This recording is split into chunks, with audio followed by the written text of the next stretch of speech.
దేవునికి మహిమ కలుగునుగాక. హల్లెలూయా. ఒక వాక్యాన్ని చదువుకుందాం. కీర్తన గ్రంథం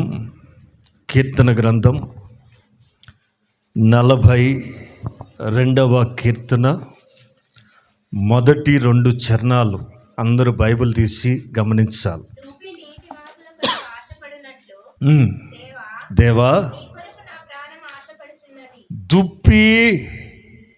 దుప్పి నీటివాగుల కొరకు ఆశపడినట్లు దేవా, నా ప్రాణం నీ కొరకు ఆశపడుచున్నది. నా ప్రాణము దేవుని కొరకు తృష్ణగొనుచున్నది. ఆమె ఏ దేవుడో వివరంగా చెప్తున్నాడు. జీవము గల దేవుని కొరకు నా ప్రాణం తృష్ణగొనుచున్నది.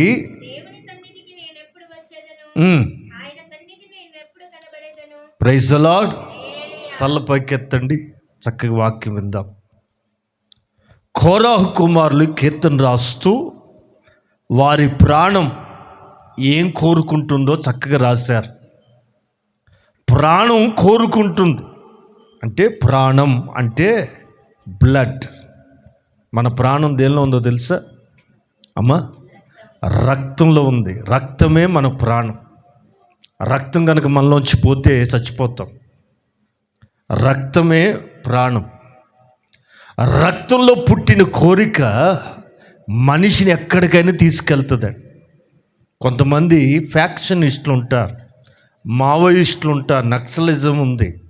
వీళ్ళకి రక్తంలో పుట్టిన వాళ్ళ ఉద్యమం అది. మనసుల్లోంచి పుట్టింది కాదు, రక్తంలోంచి పుట్టుకొచ్చింది. దాని కొరకు సావనైనా చచ్చిపోతారు. రక్తంలో పుట్టిన అభిప్రాయం, రక్తంలో కలిగిన కోరిక మనిషిని అంత ప్రభావితం చేస్తుంది.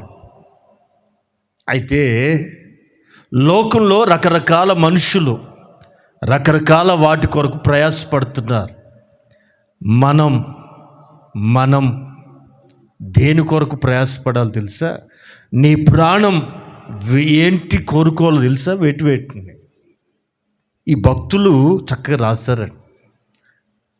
దుప్పి నీటివాగుల కొరకు ఆశపడుతుంది. చెంగును ఎగురుకుంటూ కనబడిన నీళ్ళు ఎక్కడ కనబడతాయా అని ఆశపడి పరిగెడుతుంది. ఆ నీళ్లు దొరికేంత వరకు పరుగు పెడుతూనే ఉంటుంది.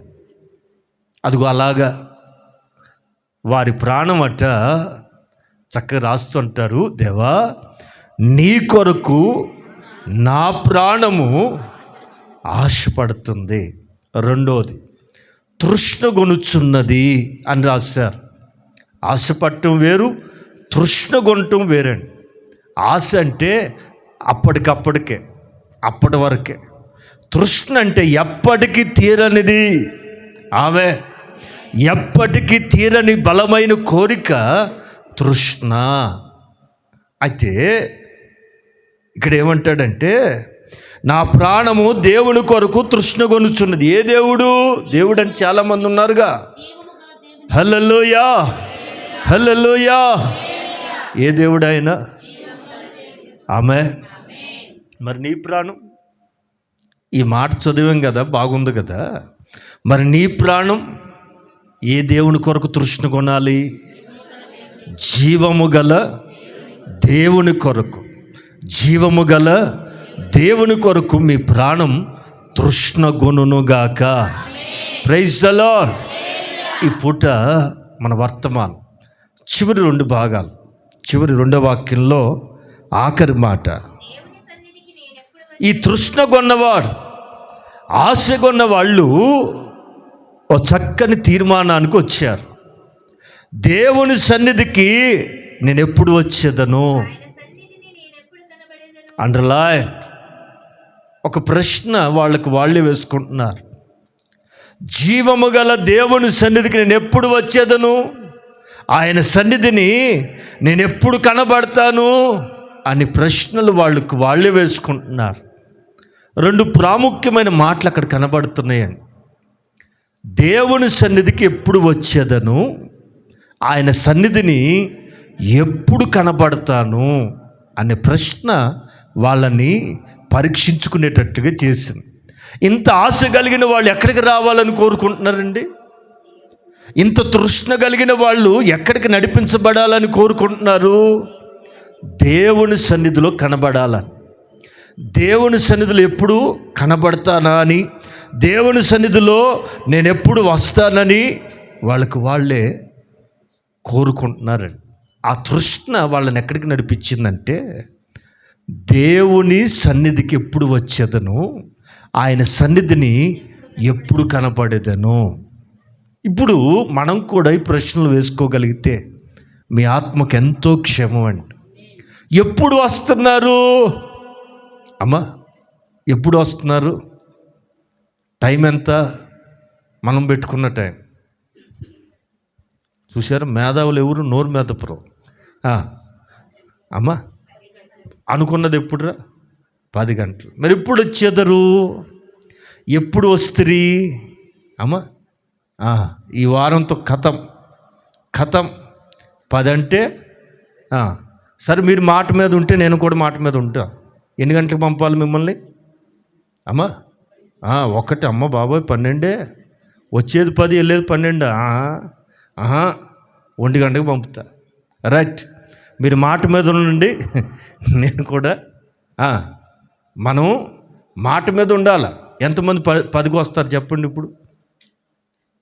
హల్లెలూయా, స్తోత్రం, హల్లెలూయా, స్తుతి మహిమ పాట పాడాలి. నేను ఇప్పుడు చేతులు ఎత్తండి రా. 10 గంటలకు వస్తాను అన్నవాళ్ళు వస్తాం చెప్పండి బాబా.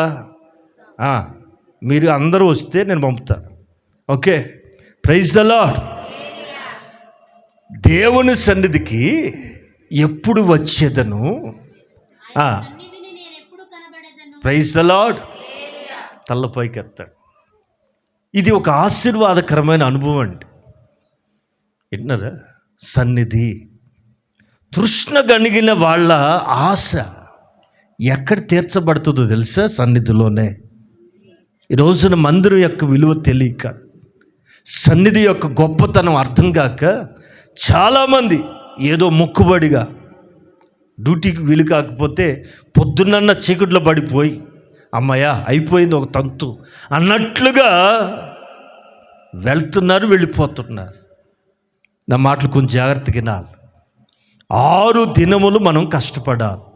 7వ దినం మనకి విశ్రాంతి దినం. ఎక్కడ? ఆ రోజంతా కూడా నువ్వు ప్రశాంతంగా ఉండాలి. ఇప్పుడు ఐటీ వాళ్ళకి అమ్మా 5 రోజుల వర్క్, ఇప్పుడు 4 రోజులేనంట. వాళ్ళ పనే బాగుంది. వింటున్నారా? మిగతా 2 రోజులు అమ్మా. ఎందుకని? వీళ్ళ మైండ్, వీళ్ళ పనంతా బుర్రతోటి, చేతులతో కాదు, శరీరంతో కాదండి, బుర్రతో పని. ఈ బుర్ర 7 రోజులు పని చేస్తే మెంటలు వచ్చేస్తుందని 5 రోజులు పని చేయండి బాబు, 2 రోజులు రెస్ట్ తీసుకుని మీ భార్య పిల్లలతోటి హ్యాపీగా బతకండి అని 2 రోజులు సెలవిస్తారు. కంపెనీలు కూడా ఐటీ వాళ్ళకి గుర్తుపట్టింది ఏంటంటే 5 రోజుల వరకు పని చేయగలడు, ఇక 6వ రోజు 7వ రోజు చేస్తే ఇటు చచ్చిపోతాడని తెలిసి విశ్రాంతి ఇస్తున్నారు. రెస్ట్ వీళ్ళు ఇప్పుడు ఇచ్చారు, కానీ ఆకాశం అందున్న దేవుడు ఆదిలోనే చెప్పారు 6 రోజులు కష్టపడండి, 7వ దినం విశ్రాంతి దినం. అనగా ప్రభు సన్నిధిలో మనం గడిపి ఆరాధించి స్తుతించి ఆయన వాక్యాన్ని నేర్చుకుని ఫ్యామిలీతోటి పిల్లలతోటి గడపగలిగితే మీరెంతో ధన్యులు. ఆ 7వ రోజు కూడా రెక్కల ముక్కలు చేసుకుంటాను అంటే నేను అడుగుతాను, ఎంత సంపాదించావు? నేను అడుగుతున్నాను, ఎంత మిగిల్చావు? ఏం సంపాదించావు? 7వ దినం కూడా ఎగ్గొట్టి అమ్మా రెక్కల ముక్కలు చేసుకుని భార్య పిల్లలతో గడపకుండా, దేవుని సన్నిధి గడపకుండా ఊరేగుతున్న వాళ్ళు ఏం సాధించారు అంటే అంతకంటే ఘోరంగా తయారవుతారు. ఇది నిజం కాదా? ఇది సత్యం కాదా? నా మాట వినండి. 6 రోజులు కష్టపడండి, 7వ దినాన ప్రభు దగ్గర గడపండి. ఇది మీకు క్షేమం, మీకు ఆశీర్వాదం. సన్నిధిలో ఎప్పుడు కనబడతారు మీరు? ఎప్పుడు ఆయన సన్నిధిలో నిలుస్తారు? ఒకవేళ అలా నిలవగలిగితే, నేను చెప్పినట్లుగా మీరు నేర్చుకోగలిగితే ఏం ప్రయోజనం చెప్తాయినాడు.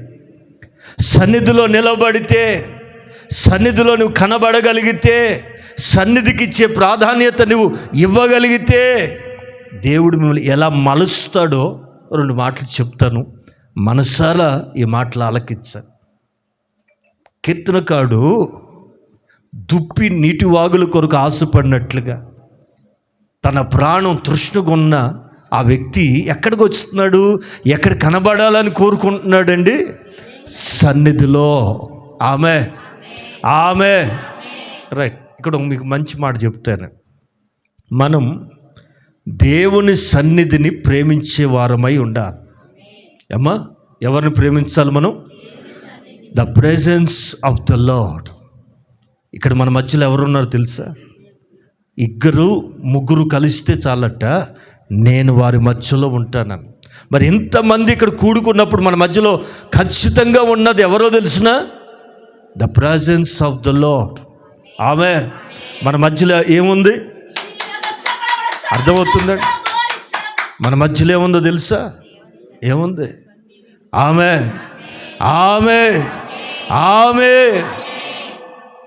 సన్నిధి, సన్నిధి, ప్రెజెన్స్. ఆ సన్నిధిలో గడిపితే మీ మీద ముఖకాంతి ప్రకటిస్తుంది. ఆకాశమందున్న దేవుని ముఖకాంతి. 6వ అధ్యాయం సంఖ్యాకాండం.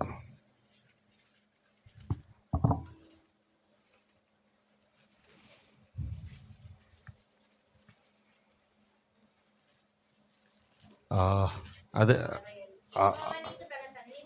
6:26, 25 చదువురా.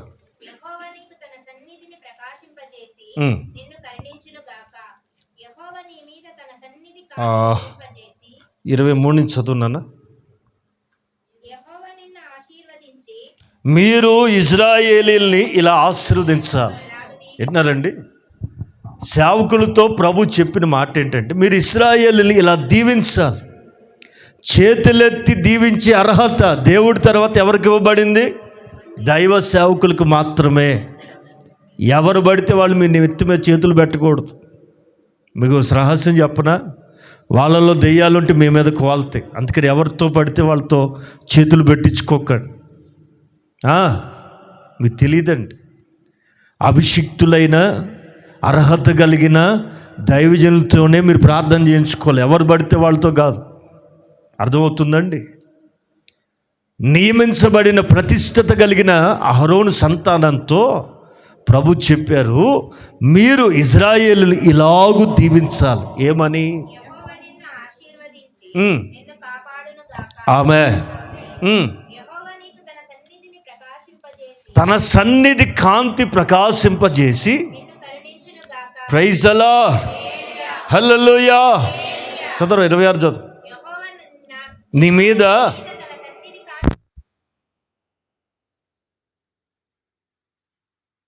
హల్లెలూయా. ప్రభు ఏమంటారంటే, అహరోను అతని సంతానం మీద మీరు చేతులెత్తి ఇలా దీవించాలి. యెహోవా తన సన్నిధి కాంతి, ఎక్కడి నుంచి వచ్చే కాంతి అది? సన్నిధిలో నిలబడిన వాళ్ళ మీద ఏం ప్రకాశిస్తుందో తెలుసా? సన్నిధి కాంతి. విన్నారండి? మన దేవుడు వెలుగై ఉన్నాడు. ఆయన మన మధ్యకు వచ్చినప్పుడు ఆ వెలుగు యొక్క ప్రకాశం ఇక్కడ నిలబడిన ప్రతి ఒక్కరి మీద ప్రకాశిస్తుంది. ఆ కాంతిని పొందుకుని ఇక్కడి నుంచి వెళ్ళాలి మీరు. అర్థమవుతుందండి? మీ ముఖ కాంతిలో, ఆయన ముఖ కాంతిలో మీరు నిలవబడగలిగితే మీ ముఖాలు ప్రకాశిస్తాయి. దైవ కళ, సన్నిధి కళ మీ మీద ప్రకాశిస్తుంది. కనుక ఎక్కడికి రావాలి మనం? 6 రోజులు లోకంలో కష్టపడి 7వ దినం ప్రభు దినం, దాన్ని మనం ఆనర్ చేయాలి. సమయం ఇవ్వాలి. ఆ రోజంతా ప్రభుతోను కుటుంబంతో గడపగలిగితే మీ ఆరోగ్యాలు బాగుపడతాయి. మీ మానసిక స్థితి ఆరోగ్యకరంగా ఉంటుంది. దానికి మించి ఏది ప్రయాసపడినా సొలొమోను అప్పుడే రాశాడు, చాలా వేకువనే లేచి ఏది యెహోవా ఇల్లు కట్టించకపోతే, కుటుంబాన్ని కట్టకపోతే దాన్ని కట్టేవాళ్ళ ప్రయాసం వ్యర్థం. మీరు వేకువనే లేచి చాలా రాత్రి అయిన తర్వాత పండుకొనొచ్చు వ్యర్థమైపోతుంది. ఎప్పుడు పొద్దుండి వెళ్తాడట, రాత్రి వస్తాడట. మరి ఏం కొదువా వ్యర్థమైపోతున్నాయి. అందుకని నా మాటలు జాగ్రత్తగా కష్టపడండి.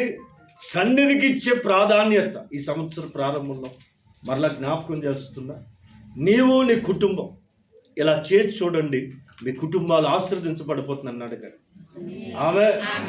ఆమె సమయం ఎక్కడ ఖర్చు పెడుతున్నా, దేనికి ఖర్చు పెడుతున్నా? సన్నిధికి సమయం ఇచ్చే విషయంలో మనమందరం కూడా ఈ సంవత్సరం ఒక తీర్మానానికి వచ్చుదముగా. మంచి మాటలు చెప్తాను, ఆలకించాలి. ఇశ్రాయేలుని ఆనాడే చెప్పాడు ప్రభు అయిన యెహోవా, మీరు ఇలా దీవించారు, తన సన్నిధి కాంతి ఉదయింపజేసి మీ మీద సమాధానం కలగజేయును గాక. ఆమేన్. వారు అట్లు వారి ఇశ్రాయేలీయుల మీద నా నామమును ఉచ్చరించుట వలన, సేవకుడు ఏం చేయాలా? ప్రభు నామాన్ని ఉచ్చరించాలి వారి మీద చేతులుంచి. అలాగున ఉచ్చరించుట వలన నేను వారిని ఆశీర్వదించేదను. Praise the lord. హల్లెలూయా. నేను వారిని ఆశీర్వదిస్తా. ఆమేన్. ఇది ప్రభు చెప్పారు. సన్నిధి కాంతి నిలబడితే నీ మీద ప్రకాశిస్తుంది. రైట్.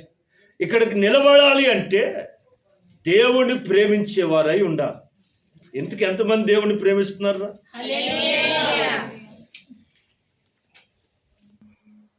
Praise the lord. దేవుణ్ణి ప్రేమించేవారై ఉండాలి. ఇంతకీ దేవుణ్ణి ప్రేమించటం అంటే ఏంటి అమ్మా? యోహాను సువార్త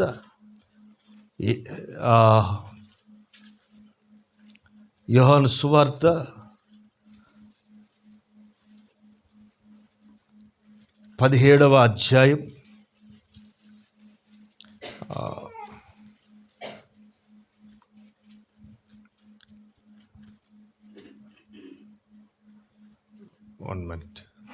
17వ అధ్యాయం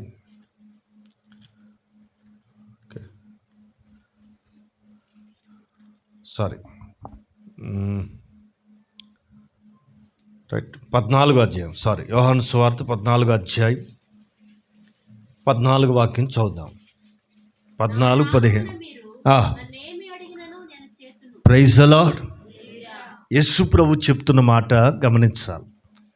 నా నామమున మీరు, అది యేసయ్య నామంలో అడగాలి. మీరు ఏమి అడిగినా మీకు చేస్తాను. 15వ వాక్యం. ఆమేన్. Praise the lord. దేవుణ్ణి ప్రేమించటం అంటే ఏంటో తెలుసా? ఆజ్ఞలకు లోబడాలి, ఆజ్ఞల్ని గైకొనాలి. అర్థమవుతుందండి? ఆయన ప్రేమించడం అంటే ఏంటి? యాపిల్స్ పళ్ళు తెచ్చి కానుక ఇవ్వటమా? అరడజన అట్టుపళ్ళు ముందు పెట్టటమా? అగరొత్తులు పెట్టి ఊపిరాడకుండా పొగ చేయటమా? ఆయన ప్రేమించటం అంటే ఏంటి? ఆజ్ఞల్ని గైకొనుట. రైట్. అదే అధ్యాయం 23వ వాక్యం కూడా చదవాలి. 21 కూడా చదువు. నా ఆజ్ఞల్ని అంగీకరించి వాటి గైకొని వాడే నన్ను ప్రేమించువాడు నా తండ్రి వలన ప్రేమింపబడతాడు.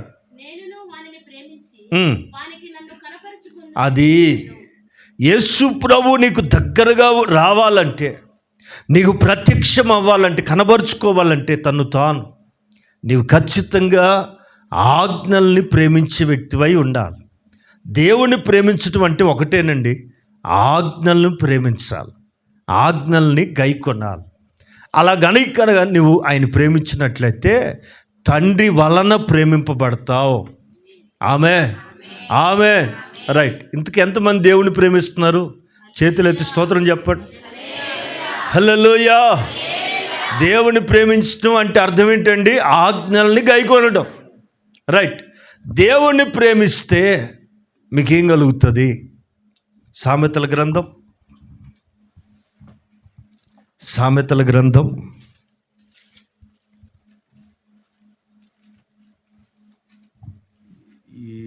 8వ అధ్యాయం 21వ వాక్యం చదువుతారు. నన్ను ప్రేమించు వారిని ఆస్తికర్తలుగా చేయుదును. Praise the lord. వారి నిధులను నింపుదును. ఆమేన్. ఆమేన్. I will fulfill their treasures. I will fulfill. మీ కొరతలు, మీ కొదువులు ఆయన నింపుతాడు. విన్నారా? మీ నిధి, మీకు కావలసినవన్నీ ఆయన నింపుతాడు. ఆమేన్. ఏం చేస్తే? ప్రేమించడం అంటే చెప్పాలా? వారం వారం వింటున్న శ్రేష్టమైన మాటలు గై కొనాలి. ఆజ్ఞలు గైకొనటమే ప్రేమించడం. ఆయన ప్రేమిస్తే ఆయన అంటారు, ఆస్తికి కర్తలనుగా చేయుదును, వారి నిధులను నింపుదును. రోమాపత్రిక 8వ అధ్యాయం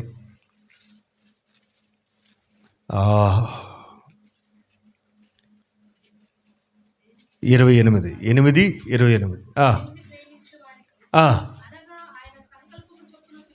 విన్నారండి? దేవుని ఎవరు ప్రేమించగలరు?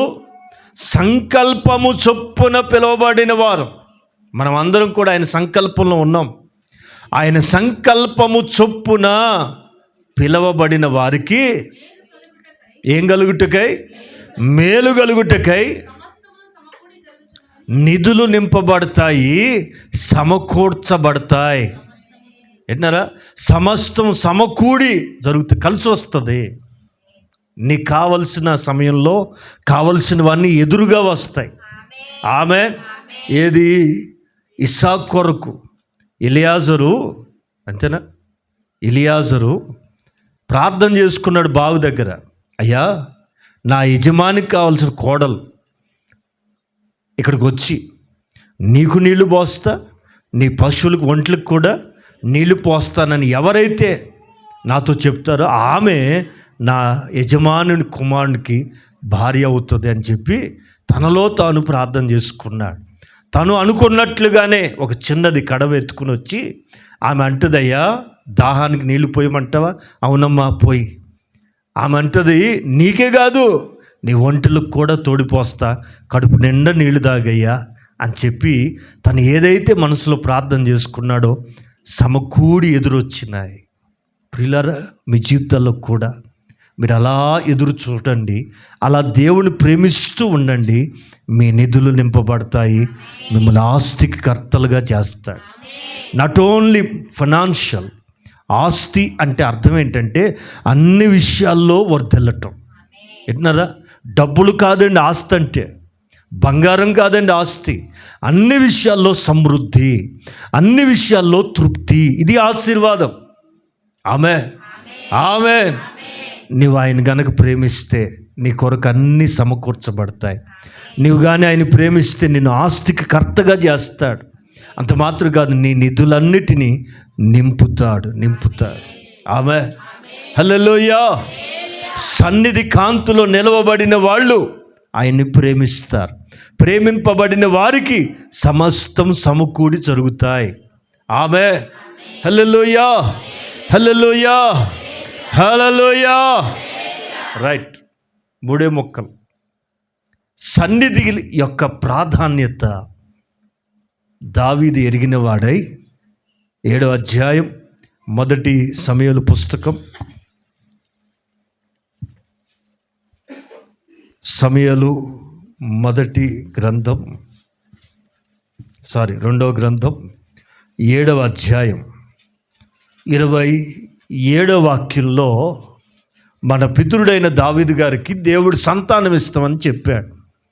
సంతానం ఇస్తానని చెప్పిన తరువాత దావీదు గారు ఇలా ప్రార్థన చేస్తున్నాడు. ఆ మాటలు విన్నాడు. ఇశ్రాయేలుల దేవా, సైన్యములకు అధిపతి యగు యెహోవా, నీకు సంతానం కలుగజేస్తానని నువ్వు మాట ఇచ్చావు. నీవు నీ దాసుడితో నువ్వు తెలియజేసావు కనుక నేను నీతో ఇంకొక మనవి చేస్తున్నా. ఏంటంటే యెహోవా నా ప్రభువా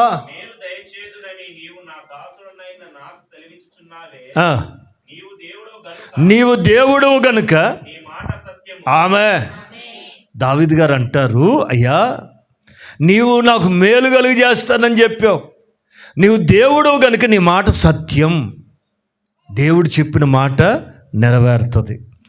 అయితే పిల్లలు కలుగుతారన్నప్పుడు పిల్లలకు వచ్చినా కాకుండా ఇచ్చే పిల్లలు ఎలాంటి వారై ఉండాలో కూడా ప్రార్థన చేస్తున్నాడు.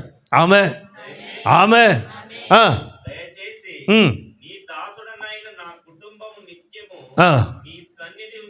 నీ సన్నిధిలో ప్రైజ్ ది లార్డ్, హల్లెలూయా. ప్రభువా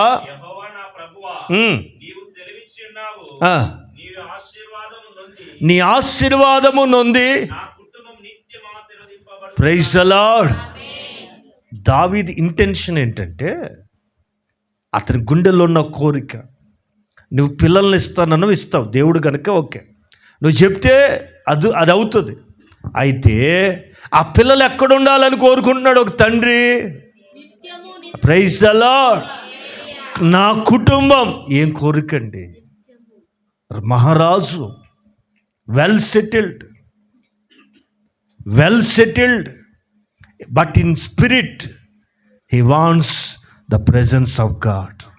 ఆమె నీకు అన్నీ ఉన్నప్పుడు కూడా దేవుని ఆశ్రయించాలి, ఏమి లేనప్పుడే కాదండి. రేపు దేవుడు అన్నీ ఇచ్చినా కూడా ఏం పోగొట్టుకోకూడదు. ఎవరు మాట్లాడారా? సన్నిధిని పోగొట్టుకోకూడదు. ఉన్నా పోగొట్టుకోకూడదు, లేకున్నా పోగొట్టుకోకూడదు. అన్నిటికంటే విలువైంది ఏంటో తెలుసా? The presence of the lord. ఆ సన్నిధిలో పెరగాలి మీరు.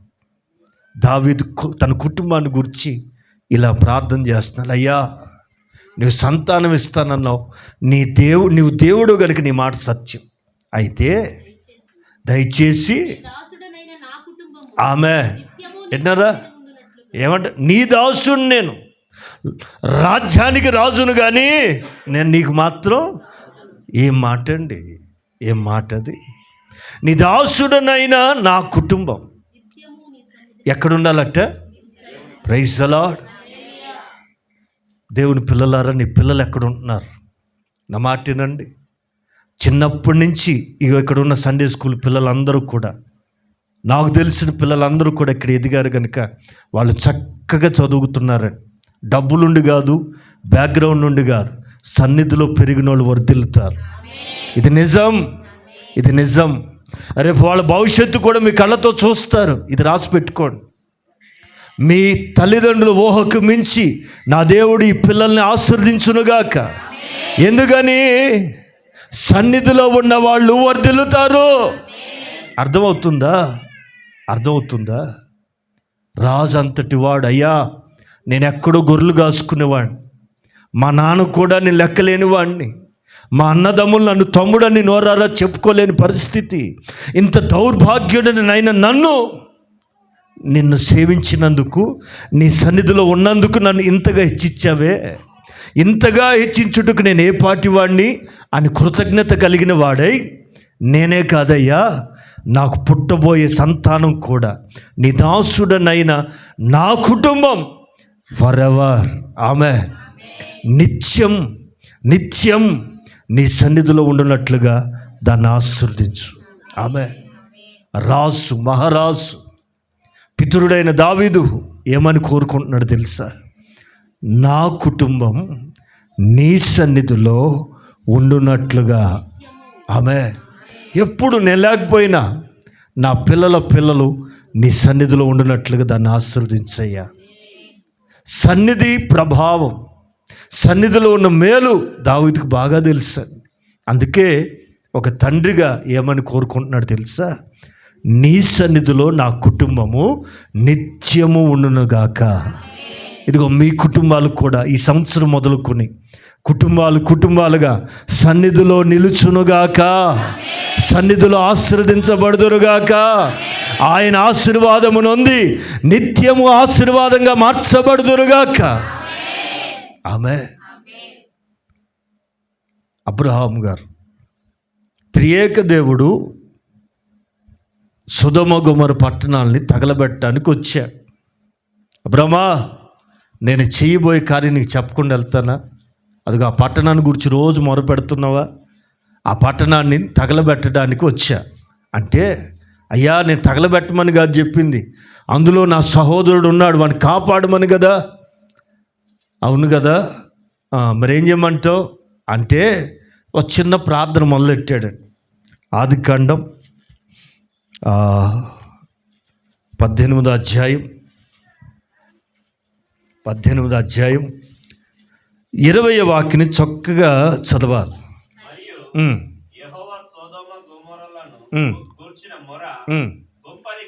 గొప్పది గనుకను వాటి పాపము బహుభారంగా ఉన్నది గనుక నా యొద్దకు వచ్చిన మొర చొప్పున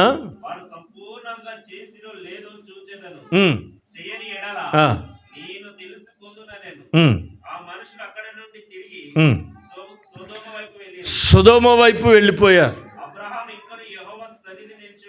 అండర్లాయ్ తలపైకి ఎత్తాడు. నువ్వు రోజు మొరపెడుతున్నావు కదా అబ్రహాం, వెళ్ళి చూసి వస్తా. అలా చేయకపోతే నేను చూసుకుంటా, చేశారా చూస్తా, ఒకసారి చూసి వస్తా అని వెళ్తుంటే ఈయన కూడా వాళ్ళ వెంటబడి వెళ్ళాలా?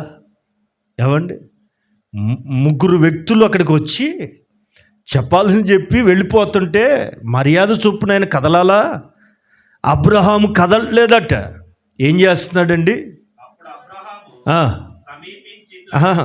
యెహోవా సన్నిధిలో ఇంకను ప్రైజ్ ది లార్డ్. వాళ్ళు వెళ్ళిపోతున్నా కూడా ప్రార్థనలోనే ఉన్నాడట. సన్నిధి అంటే ప్రార్థన అనుభవం ఉంటే వెళ్ళి ఆయన వెనక్కి వచ్చాడు తెలుసా. వచ్చి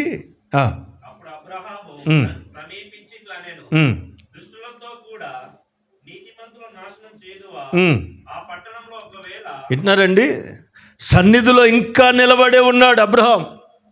అప్పుడు వెళ్ళిపోయిన త్రియేక దేవుడు మరల వెనక్కి వచ్చాడు. ఏం రాలా? ఏమంటే, అయ్యా ఏం లేదు, నీ దుష్టులతో కూడా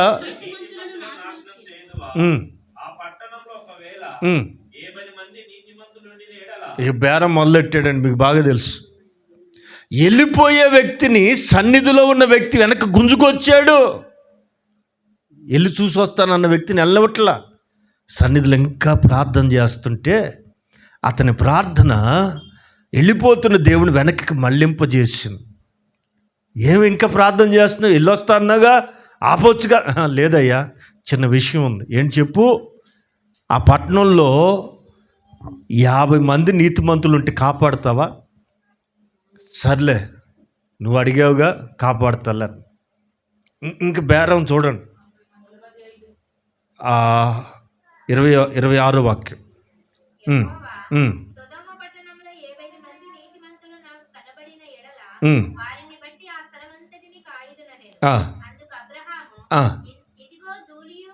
అయ్యా, నేను ధూళిని బూడిదతో సమానం, నేను నీతో మాట్లాడి తెగిస్తున్నాను, క్షమించు.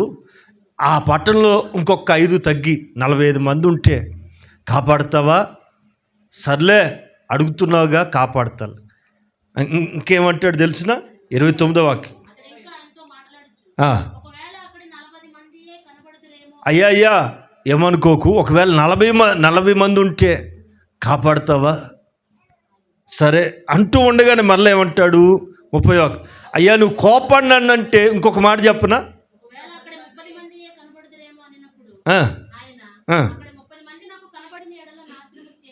31.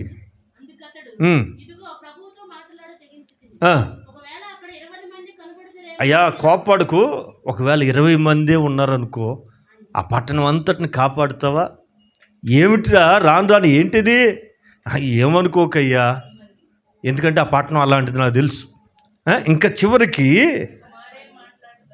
ఇంకొకసారినయ్యా లాస్ట్ ఫైనల్గా ఏం మాట్లాడు. ఒకవేళ అక్కడ 10 మంది కనబడతారేమో అనినప్పుడు ఆ, ఆయన ఆ. 10 మందిని బట్టి నాశనము చేయక ఉండినదెందుకు? ఇక దేవుడికి కూడా అర్థమైపోయింది, వీడు మొత్తానికి దిగిపోతున్నాడు, ఒక్కడు కూడా ఉండడేమో, పనికి మాలిన పట్టణం అది.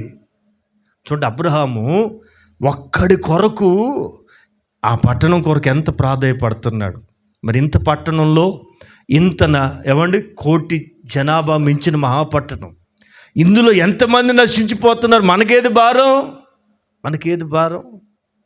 నీవు నీ ఇంటి పరలోకం వెళ్తే ఇంతమంది నరకానికి పోవటం నీకు ఇష్టమా? నీ ఇంట్లో వాళ్ళే నిరక్ష సంబంధికులు ఎంతోమందికి రక్షణ లేదే, ఎంతోమంది నాశనం వైపు ఊరేగుతున్నారు, ఇంకా లోకంలో ఉన్నారే. వాళ్ళను గూర్చిన భారం మనకు కలుగునుగాక. అబ్రహాము కలిగిన భారం మనమందరం కలిగి ఉందుముగాక. Praise the lord. ఒక్క నీతిమంతుడిని బట్టి, నీతిమంతుడైన ఎవరు, లోతును బట్టి ఆ పట్టణం అంతటికి అబ్రహాము ప్రార్థన ఒక కవచంగా మారింది. ఈ చరిత్ర మీకు అంత తెలుసు కదా. దేవుడు వెళ్ళిపోతున్న వ్యక్తిని తిరిగి రప్పించింది ఏంటో తెలిసిన, సన్నిధిలో ఉన్న అబ్రహాం. సన్నిధిలో అబ్రహాం ఇంకా నిలిచి ఉన్నాడు. రైట్, సన్నిధిలో నిలిచి ఉంటే దాటిపోతున్న వాడు తిరిగి వస్తాడు. ఆమె ఏది ఆ బర్తలోమై, దావీదు కుమారుడా కరుణించు అని కేకలు వేస్తే వెళ్ళిపోయిన యేసయ్య వెనక్కి తిరిగేటట్టుగా చేసినట్టుగా సన్నిధి ఉన్న ప్రభావం ఆయన్ని వెనక్కి తీసుకుని వస్తుంది. ఆమె ప్రైజ్ ది లార్డ్. రైట్. రెండవది, హన్న తన మనోదుఖం ఎక్కడ కుమరిచ్చింది అమ్మా? రైట్, చదువుతారా? 1వ అధ్యాయం సమూయేలు మొదటి పుస్తకం 1వ అధ్యాయం 10వ వాక్యం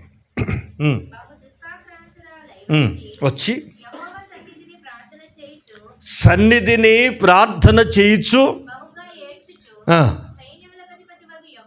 విన్నారండి. రైట్. అలాగే ఆ 15వ వాక్యం కూడా చదవాలి.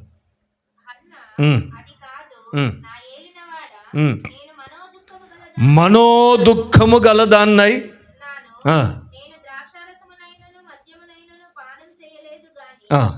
నా ఆత్మని ఎక్కడ అబ్రహాం సన్నిధిలో నిలబడి వెళ్ళిపోతున్న దేవుని వెనక్కి తీసుకుని రాగలిగాడు. హన్న తన ఆత్మలో ఉన్న బాధ, ప్రియులారా, దేవుని సన్నిధి అంటే ఏదో కానుకేసుకుని వెళ్ళేది కాదండి, ఏదో పాట పాడి వెళ్ళేది కాదండి.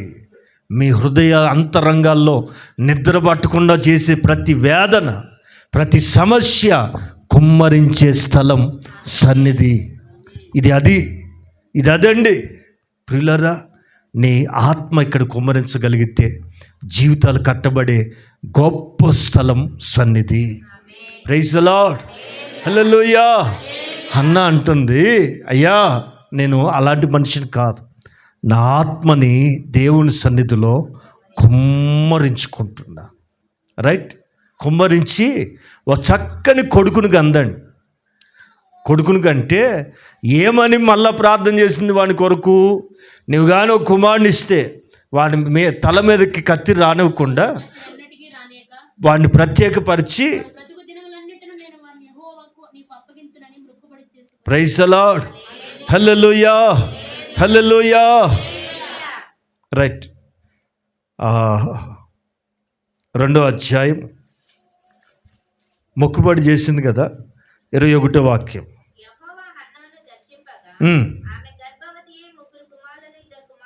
విన్నారా? ఒకడిని ఇచ్చేసిందండి, ముగ్గురిని అందండి. దేవుడికి నీవు ఒకటి ఇస్తే ఎన్ని వస్తాయి నీకు? అమ్మా రైట్. అది మొత్తం ఎన్ని? దేవునికి నువ్వు ఒక్కటి ఇస్తే నీకు దేవుడు ఎన్ని ఇస్తాడు? అది ఒకటి ఇస్తే 5 వస్తాయి. ఇది బాగుంది కదా సూత్రం. మరి ఇచ్చేటప్పుడు ఇది ఒకటి గుర్తుపెట్టుకుని విశ్వాసంతో విత్తండి. ఆమె దేవుని సన్నిధిలో ఒక్కడిని విడిచిపెట్టిందండి. విన్నారా? ఆమె గట్ట 3 కుమారులు. అబ్బా, ఏది లెక్క తేడా లేకుండా, అటు ఆడపిల్లలు లేరని బాధ లేకుండా, మగపిల్లలు లేరని బాధ లేకుండా, ఒక్కడిని విడిచిపెడితే, ఒక్కడిని ఇస్తే దేవుడు 5 ఇచ్చాడు. ఇది దేవుని లెక్క. మనకు ఒకటి ఇవ్వటానికి 100 సార్లు ఆలోచించకుండా ఉందుగాక. ఈ సంవత్సరంలో ఈ ఫలితం మీరు పొందుదురుగాక. రైట్. అయితే బాలుడగు సమూయేలు యెహోవా సన్నిధిని ఉండి ఎక్కడున్నాడు? 5 ఊర్లో ఇంట్లో ఉన్నారు, ఒక్కడు సన్నిధిలో ఉన్నాడు. ఆమె సన్నిధిలో ఉన్నవాడు ప్రవక్త అయ్యాడు. ఆ 5 ఏమయ్యారో మనకు తెలీదు. పరలోకం వెళ్ళాక శామ్యూయల్ గారిని అడుగుతాం. ఆమె హల్లెలూయా. శరీర సంబంధమైన సంతానం ఉంది, ఆత్మ సంబంధమైన సంతానం ఉంది. ఆత్మ సంబంధమైన సంతానం ఏమని కోరాలి? ఇంకను సన్నిధిలో ఉండి ఎదుగుతూ ఉన్నాడు. Praise the lord. హల్లెలూయా. సన్నిధిలో అడిగింది, సన్నిధిలో విడిచిపెట్టింది, సన్నిధిలో ఎదుగుతూనే ఉన్నాడు. పాఠం ఏంటి? సన్నిధిలో పెరిగిన వాళ్ళు గొప్ప ప్రవక్తలుగా మారుతారు. సన్నిధిలో ఎదిగిన వాళ్ళు గొప్ప వ్యక్తులుగా తీర్చిదిద్దబడతారు. ఇది చరిత్ర చెప్తున్న వాస్తవం. అందుకని మీరు, మీ కుటుంబాలు, మీరు, మీ పిల్లలు సన్నిధిలో పెంచబడుదురుగాక. Praise the lord. హల్లెలూయా. హిజ్కియాకి ఒక బెదిరింపు కాల్ వచ్చింది.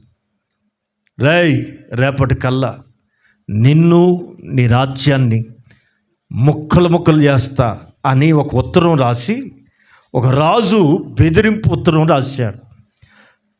ఒకవేళ నీవు నమ్ముకున్న దేవుడు నిన్ను కాపాడుతాడని అనుకుంటున్నావేమో, జాగ్రత్త, గొప్ప గొప్ప రాజ్యాలే తలకిందులైపోయినాయి అని గర్వంతో విర్రవీగుతూ ఒకడు ఉత్తరం రాశాడు. దేవుని యందు భయభక్తులు కలిగిన హిజ్కియా బలం బలగం చూడలా, ఏ భయం పుట్టించే ఉత్తరం తన చేతిలో ఉందో ఆ ఉత్తరాన్ని తీసుకెళ్ళి ఆమె రాజుల 2వ గ్రంథం 19వ అధ్యాయం 14వ వాక్యం చదవాలి.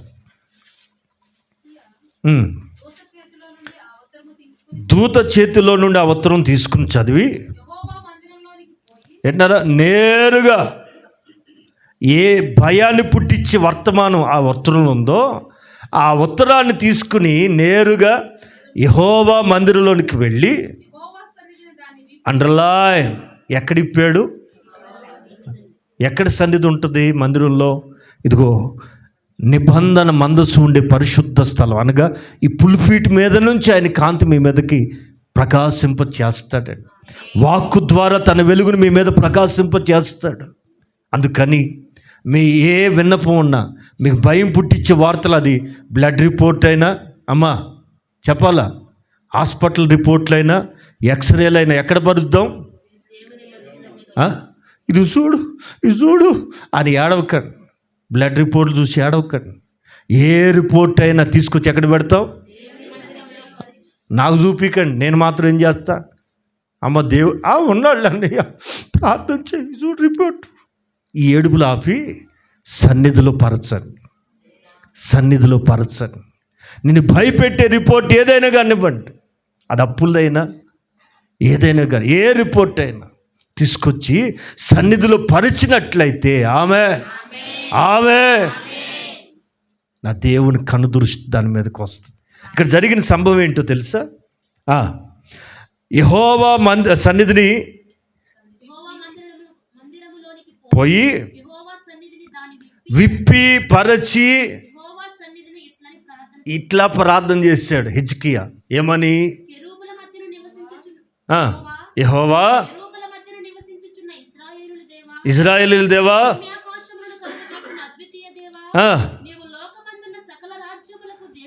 ఆయన ఎవరెవరికి దేవుడు? లోకమందున్న సకల రాజ్యాలకు దేవుడు. యూనివర్సల్ గాడ్, లోకల్ గాడ్ కాదండి, యూనివర్సల్ గాడ్. ఆమె లోకమందున్న సకల రాజ్యములకు నీవు దేవుడవు. చదవరా? చెవియొగ్గి ఆలకింపుము. అదిగో నీవు ఇక్కడ ఉత్తరం పెడితే, నీ రిపోర్ట్ తెచ్చి సన్నిధిలో పెడితే, కనుదృష్టి నిలిపి చూస్తాడు. ఆమె యెహోవా కన్నులు తెరిచి దృష్టించుము. జీవము గల దేవుడవైన నిన్ను దూషించుటకై సన్హెరే పంపిన వాని మాటలను చెవిపెట్టుము. యెహోవా అష్షూరు రాజులు ఆ జనములను వారి దేశములను పాడు చేసి వారి దేవతలను అగ్నిలో వేసినది నిజమే. వాళ్ళు చేసింది నిజమే. ఆ రాజ్యముల దేవతలు ఆ. నిజమైన దేవుళ్ళు కాక మనుషుల చేత చేయబడిన మనుషుల చేత తయారు చేయబడ్డాయి కనుక వాళ్ళకి సాధ్యమైంది. బట్ నువ్వెవరవే? హిజ్కియా అడుగుతున్నాడు, నువ్వెవరువే? ఎటారా? సకల రాజ్యములకు దేవుడు. ఆమె యెహోవా మా దేవా, లోకమందున్న సమస్త జనములకు నీవే నిజమైన అద్వితీయ దేవుడవైన యెహోవాని తెలుసుకున్నట్లు అతని చేతిలో నుండి మమ్మల్ని రక్షించుము. అంతటా ఆమోజు కుమారుడైన యెషయా హిజ్కియా వద్దకు ఈ వర్తమానము పంపెను. ఇశ్రాయేలు దేవుడగు యెహోవా ఏమనగా అష్షూరు రాజైన సన్హెరీబు విషయమందు అష్షూరు రాజైన సన్హెరీబు విషయమై నీవు నా ఎదుట నీవు నా ఎదుట సన్నిధిలో ఎవరున్నారు? చెప్పాలి. మందిరంకి వచ్చి ప్రార్థన చేయమనేది అందుకు. నీకు ఏ బాధ వచ్చినా, ఏ మనసు బాగుపోయినా ఇంట్లో కాదు, మీ కొరకు మందిరం ఎప్పుడు తెరిచి ఉంటుంది. తాళాలు వేయం. దేవుని మందిరానికి తాళాలు వేయకూడదండి, అది ఎప్పుడు ఓపెనే ఉండాలి. ఎట్నారా? రాత్రి పగళ్ళు ఆయన ప్రజలు వచ్చి ఇక్కడ ప్రార్థన చేయాలి. అందుకే ఇది సమస్త జనులకు ప్రార్థనా మందిరం. ఆమె హల్లెలూయా. నీకు ఏ బాధ వచ్చినా, ఏ కన్నీరు వచ్చినా, ఏ మనసు బాగుపోయినా పరిగెత్తుకుంటూ వచ్చి సన్నిధిలో మీ విన్నపాన్ని పరచండి. ఆమె ఆయన అంటారు కదా, అతని గూర్చి యెహోవా సెలవిచ్చిన మాట ఏదనగా, సీయోను కుమార్తె అయిన కన్యక నిన్ను దూషణ చేయుచున్నది, నిన్ను అసహ్యము చేయుచున్నది. సరే 32కి వెళ్ళిపోరా. కాబట్టి అష్షూరు రాజును గూర్చి యెహోవా సెలవిచ్చినదేమనగా, అతడు ఈ పట్టణంలోనికి రాడు. ఎన్నారా? దేవుడు సన్నిధిలో ప్రార్థన చేస్తే శత్రువుని ఎదుట కనబడకుండా ఆయన యుద్ధం చేస్తాడు. ఆమె అతడు నీ యుద్ధకు రాడు, దాని మీద ఒక బాణమైనను ప్రయోగింపడు, నీ మీద ఒక్క బాణం కూడా ప్రయోగించడు, ఒక కేడమునైనను దానికి కనపరచడు, దాని ఎదుట ముట్టడి వేయడు, ముట్టడి దెబ్బ కట్టడు. ఈ పట్టణం లోపలికి రాక తాను వచ్చిన మార్గముననే అతడు తిరిగిపోడు. హల్లెలూయా. శత్రువు వచ్చిన దారినే పారిపోతాడు. ఇదే యెహోవా ప్రైజ్ ది లార్డ్. వచ్చిన దారినే పారిపోతాడు. ఎక్కడ ప్రార్థన చేస్తే అమ్మా, అది రోగం కావచ్చు, వ్యాధి కావచ్చు, సమస్య వచ్చిన దారి వెళ్ళిపోవాలా. ఈ నెల రిపోర్టు, వచ్చే నెల రిపోర్ట్ డాక్టర్ చూసి ఏం చేసావు, ఏం వాడావు అనాలా. ఏం వాడలేదయ్యా, తీసుకెళ్ళి మా మందిరంలో పెట్టి. ఊరిక మందిరంలో పేపర్ పెడితే అయిపోద్దా? నీకు తెలియదయ్యా. నాకు తెలుసయ్యా, సన్నిధి ఉంది నాకు. ఆమె ఎంతమంది రిపోర్ట్లు పట్టుకుని వస్తారు రేపు ఆదివారం? అమ్మా, రిపోర్ట్లన్నీ తారుమారు అయిపోతాయి. నా మాట వినండి. వాళ్ళు ఎవరో నూనె ఇస్తేనో, గుడ్డ ఇస్తేనో, నెత్తి మీద చేసి కింద పడేస్తేనో కాదు, నీవు కన్నీరు కార్చాలి. ఇక్కడ నా మాట వినండి. ఇక్కడ ఎవరున్నారు తెలుసండి? జీవము గల దేవుడు ఉన్నాడు. ఆయన్ని కన్నీళ్లు తుడుస్తాడు, కాంతి ప్రకాశింప చేస్తాడు. దాన్ని మీరు ప్రేమించాలి. మందిరానికి నా ముఖం చూడడానికి కాదు వచ్చేది, మీరు సన్నిధి కాంతిని మీద పడటానికి రావాలి. ఆ కాంతి కనుక నీ మీదకి వస్తే, యాకోబు జీవితంలో దర్శనం పొంది ఆ ముఖ కాంతిలో నిలబడిన యాకోబు అదే కాంతి చేత సంవత్సరాలు ఓర్చుకున్నాడు. సొంత మామ భయపడుతున్నాడు. ఏమని వెళ్ళిపోతానంటే అంటాడు, ఒరేయ్ నిన్ను బట్టి నీ దేవుడు నన్ను ఆశీర్వదించాడు, ఎల్లకయ్యా నీకు దండం పెడతాను, ఎల్లకరా అంటాడు. లేదో ఇక చాలు, కష్టపడించాలి, మా ఊరు వెళ్ళిపోతా, నా భార్య పిల్లల్ని పంపించు అంటుంటే మామ బ్రతులాడతాడు, నువ్వు వెళ్ళొద్దురా, నిన్ను బట్టి నాకు ఆశీర్వాదం వచ్చింది, నువ్వు అడుగుపెట్టిన మొదలుకు నా జీవితం మారిపోయింది, నువ్వు ఖచ్చితంగా ఉండాలంటే నేను ఉండను. యాకోబు బాధ, వాళ్ళ మామ బాధ ఏంటంటే వీడు వెళ్ళిపోతే అతనితో పాటు సన్నిధి వెళ్ళిపోతుంది. సన్నిధి ఉంటే చాలు అన్నీ కలిసి వస్తాయి. సన్నిధి ఉంటే మేలు కలుగుటకు సమస్తం సమకూడుతాయి అనేది నిజం. అందుకని ఏవేవో కట్టుకుంటే కలిసి వస్తాయని ఎట్నారు ఈ మధ్య సిలువలు కట్టుకుంటున్నారు, వాక్యాలు కట్టుకుంటున్నారు, వాక్యములో ఉన్న జీవం నీలో లేకపోతే నువ్వు ఏది కట్టుకున్నా దండగే, డబ్బులు దండగే. నా మాట వినండి. సన్నిధిలో నిలబడండి. సన్నిధి కాంతి మీ మీద నిలబడనివ్వండి. ఆ కాంతి ద్వారా మీ జీవితాలు కట్టబడతాయి. చివరి మాట, కొలస్సీ పత్రిక 2వ అధ్యాయం. కొలస్సీ పత్రిక 2వ అధ్యాయం లేదా మొదటి అధ్యాయం 19 చదువుతారా?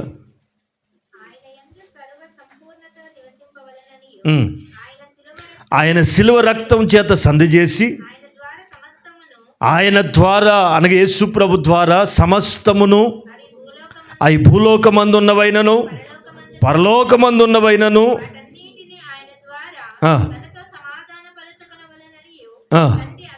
తండ్రి అభిష్టం.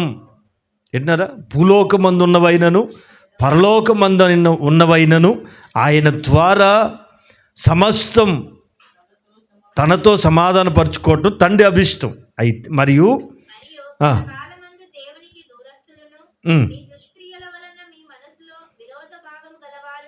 విన్నారా? దుష్క్రియల వలన మీ మనసులో విరోధ భావం గలవారై ఉండిన మిమ్మల్ని కూడా అండర్లాయ్ ఆమేన్. తల పైకెత్తండి. మునుపు దూరస్తులుగా విరోధ భావం కలిగిన మనల్ని తన సన్నిధిలో ఏమవుతుంది? To be transform. ఎందుకు వచ్చాము ఇక్కడికి? ఎలా వచ్చావు అలా వెలగటం కాదండి. ఇప్పుడు చాలాసార్లు చెప్పాగా, రైస్ మిల్లులోకి ఏం పట్టుకెళ్తారండి లోపలికి? వడ్ల బస్తాలు పట్టుకెళ్తారు. బండ్ల మీద ట్రాక్టర్ల మీద తెచ్చి పట్టుకెళ్ళేటప్పుడేమో లోపలికి ఒడ్లు పట్టుకెళ్తారు. బయటికి ఏం చేస్తారు? ఓక తౌడ తెల్లటి ఏమైంది లోపల? మర్రాడిన తర్వాత ఏమైంది? పోవాల్సిన పొట్టు పోయింది, జరగాల్సిన తౌడు పక్క జరిగింది, రావాల్సిన తెల్లటి. ఇంతకు సగం మందికి సగం అర్థమైంది. ఇప్పుడు మొత్తం చెప్తున్నా ఈయనండి. గుడికి ఎలా వచ్చారు మీరు? దుష్టులుగా, పాపులుగా, దుర్మార్గులుగా, ఇన్క్లూడింగ్ మనం ఊడిపడ్డాం ఏంటి? అందరూ అదే పరిస్థితి. లోపలికి వచ్చి ఎలా బయటికి వెళ్ళాలి మనం? Praise the Lord. ఎప్పుడు అవుతాం? సన్నిధిలో నిలబడినప్పుడు. ఆమేన్. ఆ సన్నిధి మహిమ, ఆ సన్నిధి కాంతి నీలో ఒక క్రియ మొదలుపెట్టి అవన్నీ మార్పు చెందేటట్లుగా, మారిపోయేటట్లుగా చేస్తుంది. ఆమేన్. సన్నిధి నుంచి మీరు వెళ్ళేటప్పుడు ఏమవ్వాలి? పరిశుద్ధులుగాను నిర్దోషులుగాను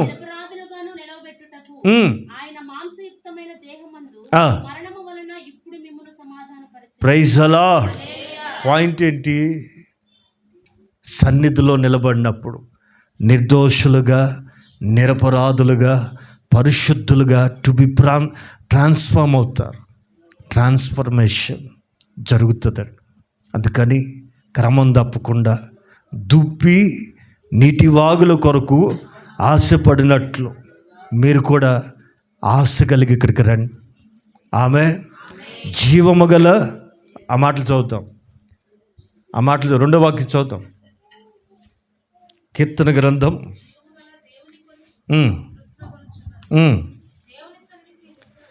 దేవుని సన్నిధికి నేను ఎప్పుడు వచ్చేదను. ఇది ఈ తీర్మానంతో మనం ఇక్కడి నుంచి వెళ్తాం. దేవుని సన్నిధికి ఎప్పుడు వస్తారు?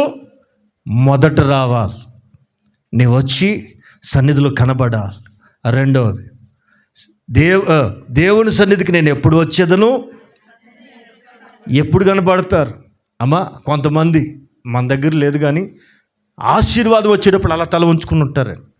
అదేంటో అది పెట్టుకుంటే అన్నీ ఉన్నట్టే.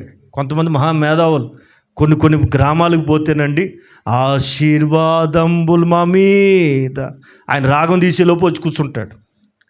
దానికోసం వచ్చేవాళ్ళు కొంతమంది ఉంటారండి.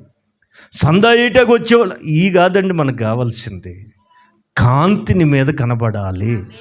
ఆమె ఎప్పుడు వచ్చేదను, ఎప్పుడు కనబడేదను, ఈ తీర్మానం మీలో కూడా కలుగునుగాక. ఇక మీదట ఏదో మొక్కుబడిగా కాదు, ఆచారంగా కాదు, అలవాటుగా కాదు ఇక్కడికి రావాల్సింది.